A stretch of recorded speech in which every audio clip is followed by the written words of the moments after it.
All right, thank you very much. And I'm glad to see that you were present. I know that there's a victim's rights letter mailed to you.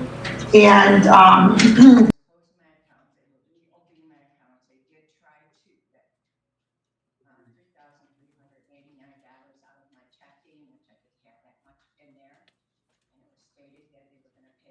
All right, this one is messy, emotional, and the kind of courtroom moment where the truth doesn't just matter, it collides with consequences. We've got a victim describing a full-blown identity and financial fraud nightmare. Accounts opened, accounts closed, accounts reopened, addresses changed, cards rerouted, and purchases made. Everything from Discount Tire to Best Buy, while she's scrambling to lock down her life before her credit gets wrecked. And here's what makes it worse. The paper trail allegedly wasn't hidden. It was sitting right out, receipts, documents, evidence, right there at the address when the detective showed up. Then we cut to the defendant, and you can feel the courtroom tension shift. Because the judge isn't just hearing, "I didn't know." The judge is hearing the details. They're arriving in someone else's name and their address, repeatedly, and you're saying you didn't notice? And when the detective went up to their home residency, laying right on top on the table was a bunch of receipts and stuff, and the detective told me my Discount Tire thing was right on top.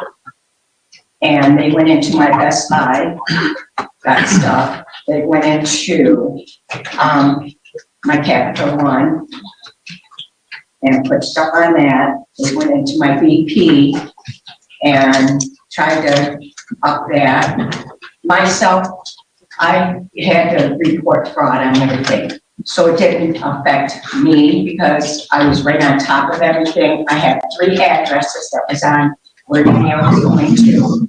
And I was going to the detective every day, giving them information. My bank, I went to my bank because they got a hold of me. And they tried to send out cards, change the address. And my credit union, they did, I went on Friday to get everything changed, all my passwords. Sunday, I went into my account to recheck it, and I couldn't get into my account because they had changed all of my passwords and everything. And the teller that was taking care of me said she don't know how that was done, but they were really sneaky snakes. so did you know Ms. Chilcott? No, never seen them, don't know me. Detective went up there and talked to them, interrogated her. I think that's the one they interrogated. And that's Went up where? Were they in Detroit to the address? Oh, okay. Detective did. He called me to let me know when he went out to the home. She was the only one there. It was an upper flat. She was the only one there at the home at that time. And there was all the paperwork there. Wait, so who's she talking about? Her or her friend Buck Melanoma? I'm Buck Melanoma, Moni Russell's wart. In the comments, tell me what movie's that from? Classic. And she said she was getting paid, he told me $50 or $100, $50, I believe he said, for every letter that she received. And then she would give it to her boyfriend, which her boyfriend wasn't there at that time. But it just caused a lot of because we had just jobs for her granddaughter a year before that, so all this was coming out, and it was just so much stress on myself and my family at this time, and because we had other issues going on with our family. So, and then I ended up getting cancer the same year, so it was terrible.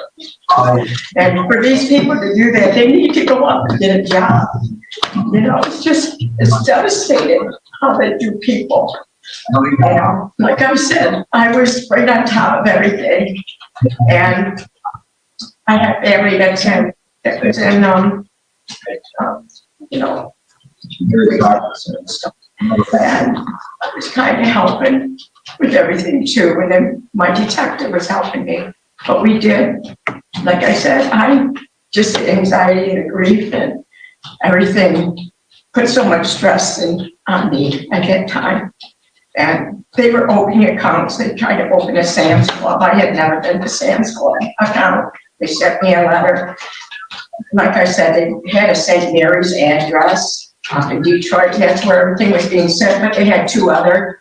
I had 3 names of people we checked on that was supposed to be at that residency. And, you know, I think they should get the max. And when I did talk to Detroit, what's up there, and she said that it's a thing that goes on, and it's a group that does this. But All right, thank you very much, Ms. Perry. Ms. Chilcutt, Yes, how did you end up getting this? Did you hear everything Ms. Perry said? yes, I heard what she said. How did you get her information? I didn't have any knowledge of her information. My child's father asked me to receive some mail, and that's the only part I played was receiving the mail. I didn't know what was in the mail, what he was planning to do with the mail, or what cards came, or any of that information. And that's why I cooperated with the police and told them that this was who it was from. Really, because in your statement that you gave to probation, you don't even remember talking to the police. I don't remember talking to them. It was so long ago. Did you live with Mr. Jackson? No, I lived at St. Mary's in at the time that I talked to the probation department, I didn't remember talking to them, but I do remember them coming out to my house and I gave them information. Now the defense tries a different lane. The victim didn't have out-of-pocket expenses. The bank and credit card company covered it. That's a common courtroom move, reduce the perceived harm. But the court immediately acknowledges something important. Reimbursement doesn't erase damage. Emotional stress, time spent fixing everything, fear of future fraud, and the feeling of being violated. Those are real costs, even if they don't show up on a receipt. This is also where the judge starts explaining what she can and can't confidently speak on, whether credit card companies can come back after the victim. The judge admits she's not sure about limitations. That's honesty from the bench. But she pivots back to what she does know, the seriousness of the conduct and the case posture. This moment is a reminder. The justice system doesn't only measure harm in dollars. That name was on the address coming to your house. So what do you think matters more in cases like this? And you didn't think that was odd. Disruption cost. I honestly didn't even really pay attention to the mail like that.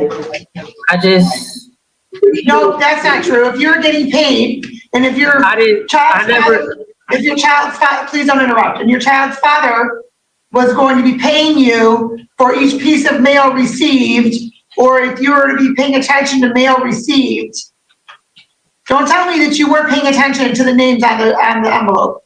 I never got paid for anything.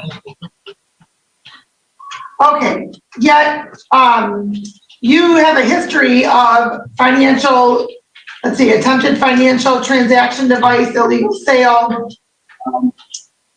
felony financial transaction device possession. And so now you want me to believe that you had no idea as to what was going on with this information. I do not know what was going on with the information. I had been done, that was in 2005, and I haven't had any dealings with him or stuff like that since 2005 and 2008. Maybe it wasn't her. Maybe it was one of her family members. Maybe it was her mother-in-law.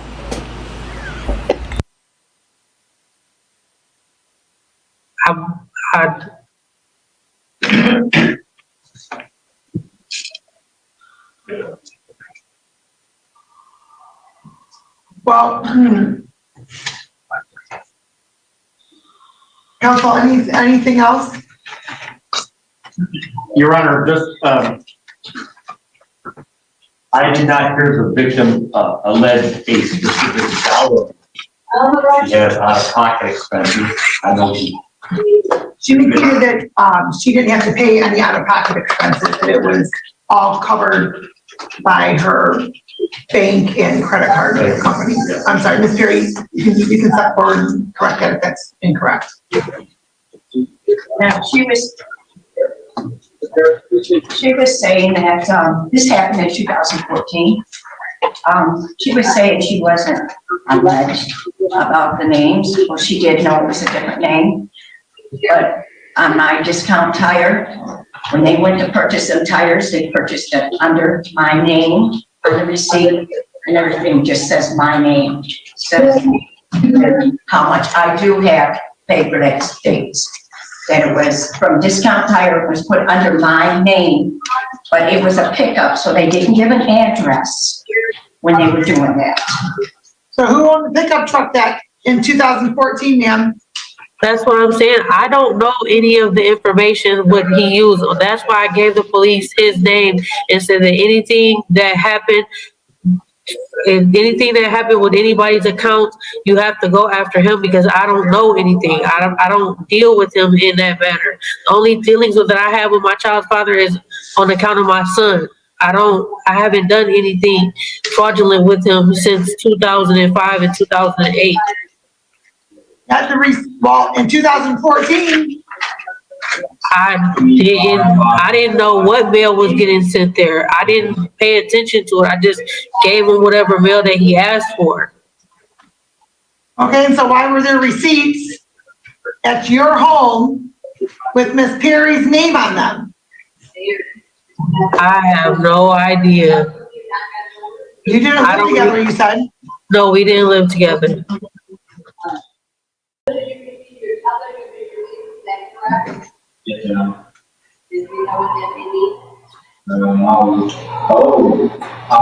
owned a Chevy Caprice back in 2014? I don't know. Ma'am, I don't know is getting kind of old. I don't know who owns a Chevy Caprice. I don't even remember what car he had back then. That was 8 years ago. Your Honor, if I could, just perhaps she doesn't remember too well, or because she has treated for a mental condition. Her preceptor report says she's had depression, anxiety, bipolar. So could be related to that you did not recall clearly incidents from that time. And we would hope the court would allow her to continue to get her medical health, mental health, if that applies, while she's incarcerated. But, And so, ma'am,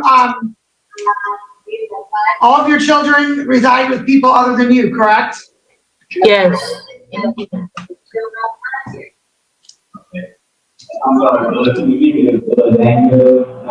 They reside with their. No, I had to go and file papers on everything, and a lot of stuff we did catch, because I was right onto it in my detective.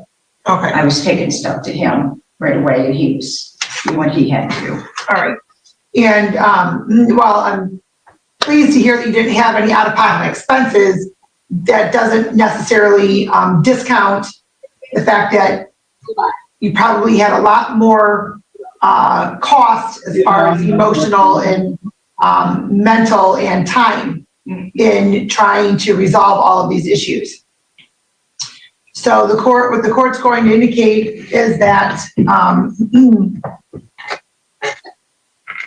after review of the report and the recommendations, well, quite honestly, it's most unfortunate that this was reduced to an attempted larceny, because quite frankly, Your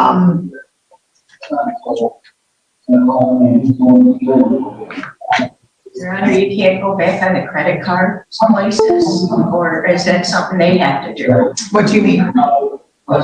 It was fraud. The credit card places can't come back after her. Well, they may be able to, I don't know, and I'm not familiar with the statute of limitations, I don't know. But I will also state that because this matter was in 2015, which I believe was kind of right at the start of when a lot were fraudulent. 1 year, my out date is May 8th. I've been incarcerated since October 17th of this year. Of last year. Okay, well, I'm going to indicate that this 45 days jail is to be served at the end of your current sentence.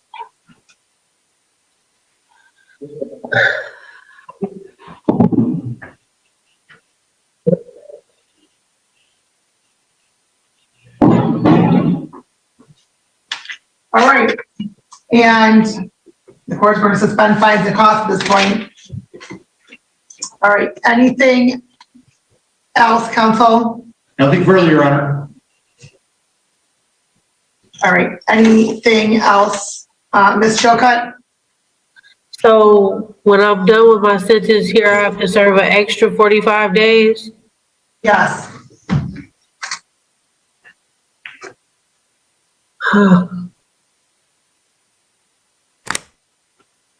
Is no way to run it concurrent? Because I was No, supposed to. ma'am.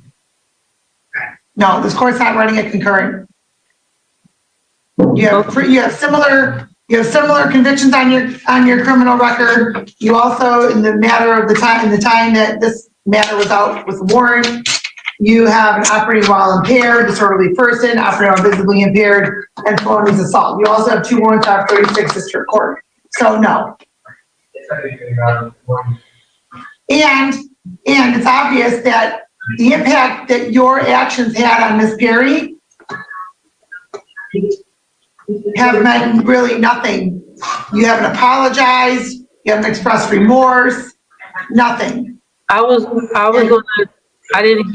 given a chance to say anything. I was waiting until you gave me a chance to speak on my behalf of what happened.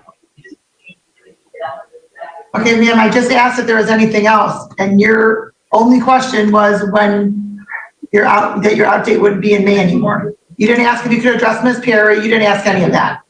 Did you tell your attorney you wanted to talk to the court, you wanted to address the court? No, I did not. Okay, so what was it you'd like to say, ma'am?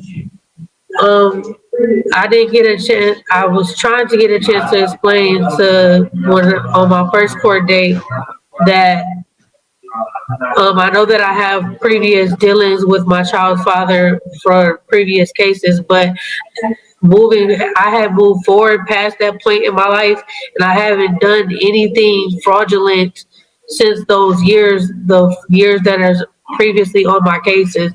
I've made sure to stay out of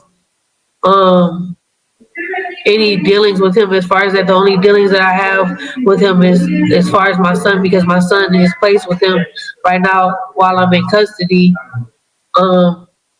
And I apologize if you had any emotional distress, any financial hardships. I did not know I wasn't aware of any of this until the police came to my house looking for him and looking for information. And I did cooperate fully with the police to tell them who the person was that they needed to find out. And I believe he did 18 months in prison for the charges back then. And yet he still has custody, your child was still placed with him? Yes.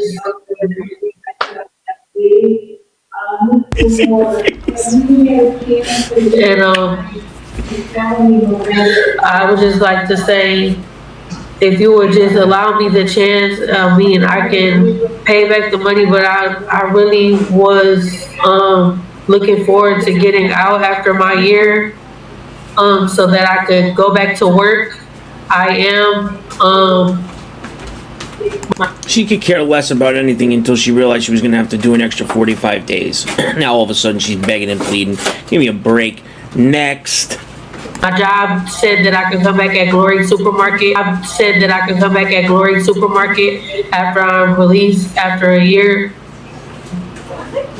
And anything that the court would like me to do, I am willing to do. I just Would hope that you will give me that opportunity again, because I haven't been doing anything fraudulent since those other cases that I caught. Okay, and ma'am, and that may be, you've committed other offenses, that may be, you haven't committed anything fraudulent that you're indicating or that you've been charged with. But Ms. Perry went through a whole lot based upon yours and Mr. Jackson's actions. So 45 days jail, as the court already ordered. Thank you. You have a good day. All right, off the record, yes? Your Honor, ma'am, make sure, if you will, put consecutive to current sentence, because if you don't, they're automatically going to do concurrent. Okay, thank you very much. All right.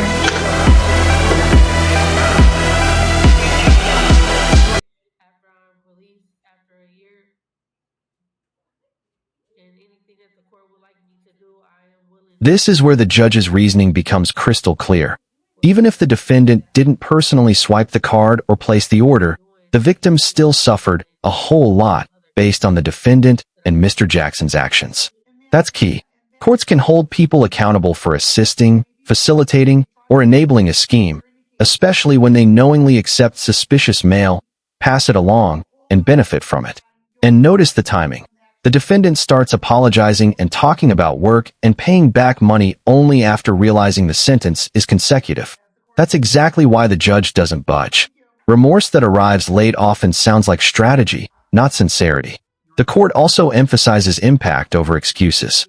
Whether it was 2014 or 2015, whether she doesn't remember, whether she has mental health struggles, none of that automatically cancels responsibility.